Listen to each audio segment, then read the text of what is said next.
I just read about a woman who makes $12 million a year cleaning up murder scenes and meth labs. And she's turning it all into a show on TikTok. Her name is Laura Spalding, and she runs Spalding Decon, a company that cleans up gory crime scenes, makes a whole lot of money doing it. I'm going to tell you all about that right now. Before we get to it, if you're new here, my name is John Davids. I've helped my clients make over $200 million working with my growth agencies. You can learn all about that at johndavids.com. And while you're there, make sure you get on my email list. I got my new book coming out in 2024. Get on the list to hear about it early, get an early copy. And of course, if you like content like this, the best business insight, marketing playbooks, and growth plans for entrepreneurs right up to Fortune 500 executives, make sure to subscribe on YouTube, leave a rating or review wherever you're listening to this on the podcast feed, Spotify, Apple, wherever it is, and leave a comment on YouTube. I will get back to you. And now,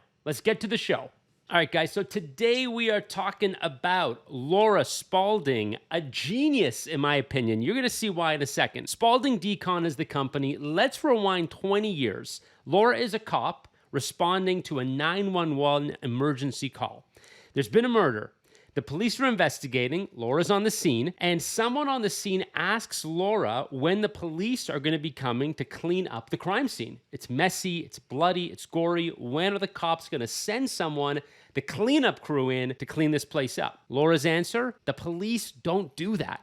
The police don't send anybody in to clean up crime scenes. In fact, they don't even recommend someone who can do that. That's 100% on the property owner. If you're in a residential space or a commercial space, it's on you to get your place cleaned up. Even as the words were coming out of her mouth, Laura knew that this was nuts. There's got to be a better way than putting it on the property owner to clean up a crime scene. And she's got an idea, a killer idea, a crime scene cleanup service. So she's got the bug, she's got the entrepreneurial bug. To get clients early on, Laura targets hotels. So think about it. Hotels have a lot of guests in there. And with all those people under one roof, bad stuff is bound to happen. It happens all the time. Typically, when a hotel has a crime scene or someone dies on site, they'll call in a normal cleanup crew to get the job done, any kind of janitorial crew. The problem is those guys don't really want to clean up crime scenes. It's very different to clean a shower drain, get the hair out of a drain, versus scrubbing blood stains, for example, out of a rug or a carpet, right? Like, you don't want to do that.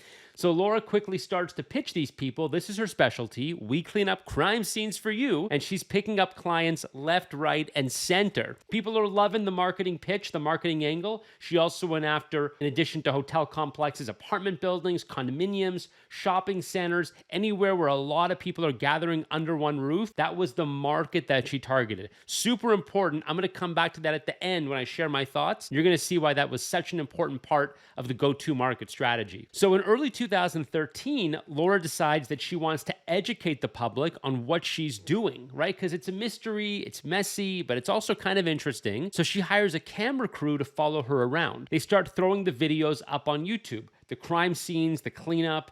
What do they encounter when they're on scene? How do they deal with this and that and all kinds of gory stuff on the scene? They throw the videos up on YouTube, and within a few months, she's got 100,000 subscribers. Now, fast forward to today, if you go to Spalding Decon's YouTube channel, that's actually 1.3 million subscribers. They've also got 4.5 million followers on TikTok. They've got 710,000 followers on Instagram. People absolutely love these crime scenes. They love watching it all happen, especially when they're getting cleaned up, right? There's a certain amount of satisfaction, a lot of interest, a lot of intrigue. More importantly, all this social hype drives millions and millions of dollars in annual revenue. I heard Laura on a podcast a little while ago. I think she said something like $2.5 or $3 million a year, at least this was like a year and a half ago, actually comes in through the social media feeds. So that's pretty cool. That's pretty good business. If you guys want to check them out on social media, on Instagram, YouTube, and TikTok, the handle is Crime Scene Cleaning. The content is really cool. If you like that kind of stuff,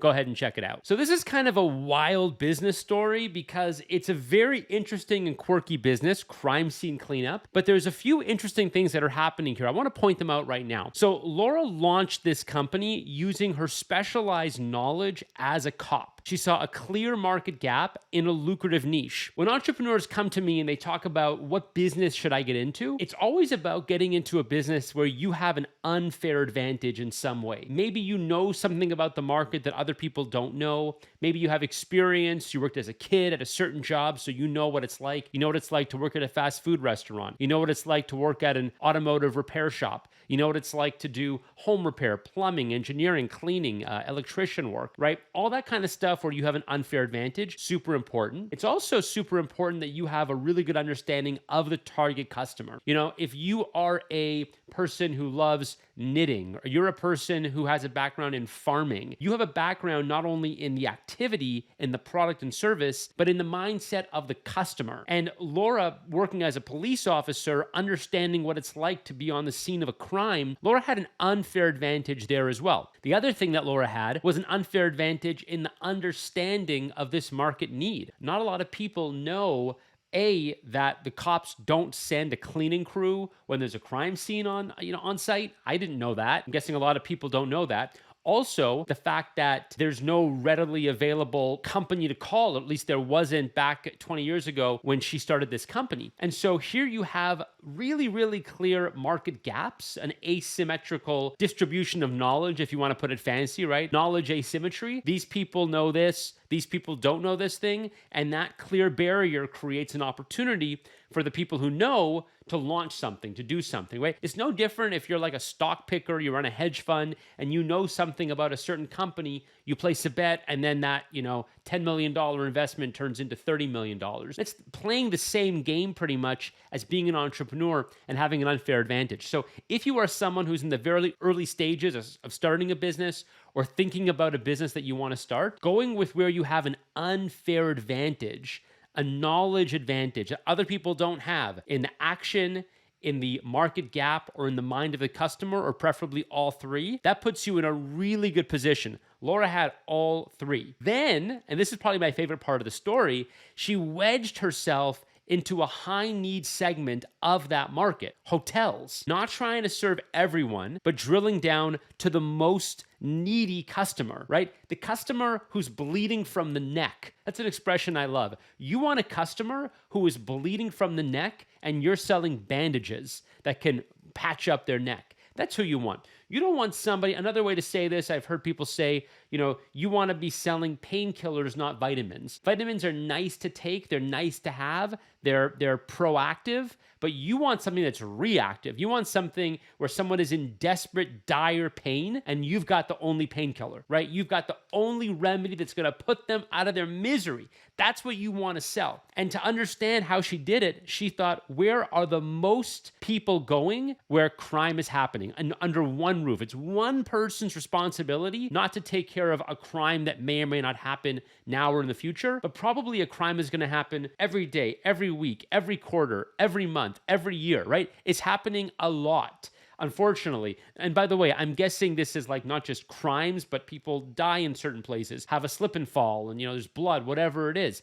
The other thing, by the way, that she got into as the business expanded was things like cleaning up meth labs, cleaning up places that have essentially toxic environments where you need special cleanup crews. But really just thinking about the hotels and apartment complexes and shopping centers. She didn't try to blanket a neighborhood, 500 houses and say, hey, if anybody has a crime scene, call us. Because what are the chances of that house in that neighborhood having a crime scene where they have to call the crime scene cleanup crew? Probably pretty slim, right? Maybe she would hand out 500, 1,000 pamphlets and get one phone call 7 months from now. Or she focuses on the hotel where they've got a bleeding from the neck situation. When there's a crime scene happening there, literally bleeding from the neck, unfortunately, you need to get that place cleaned up because you got to rent that hotel room back out. That's lost money. That's lost revenue. So what do?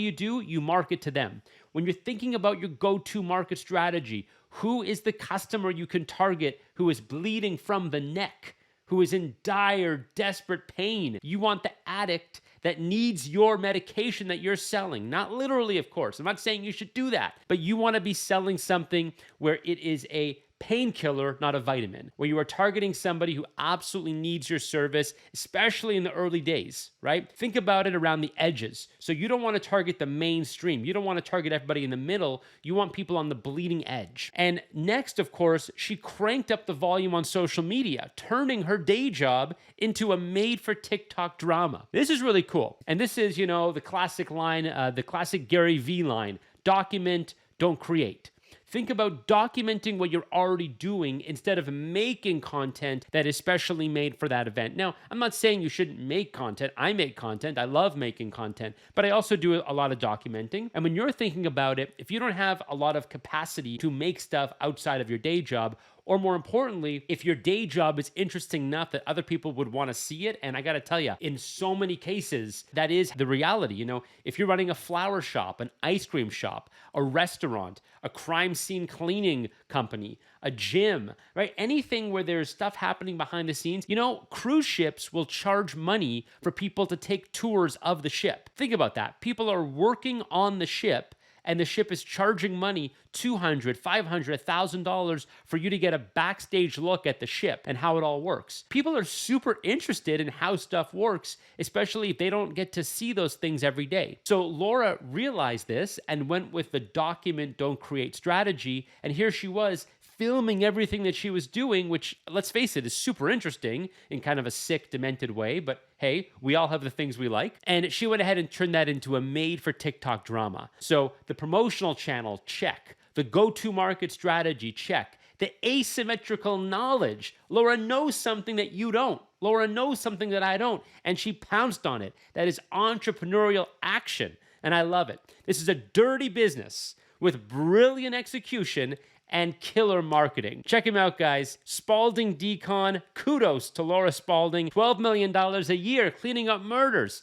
I love it. I want to know what you guys think. Leave a comment on the YouTube. Leave a rating and a review. Apple, Spotify, wherever you're listening to it. And make sure to get on my email list at johndavids.com. I will talk to you guys next time.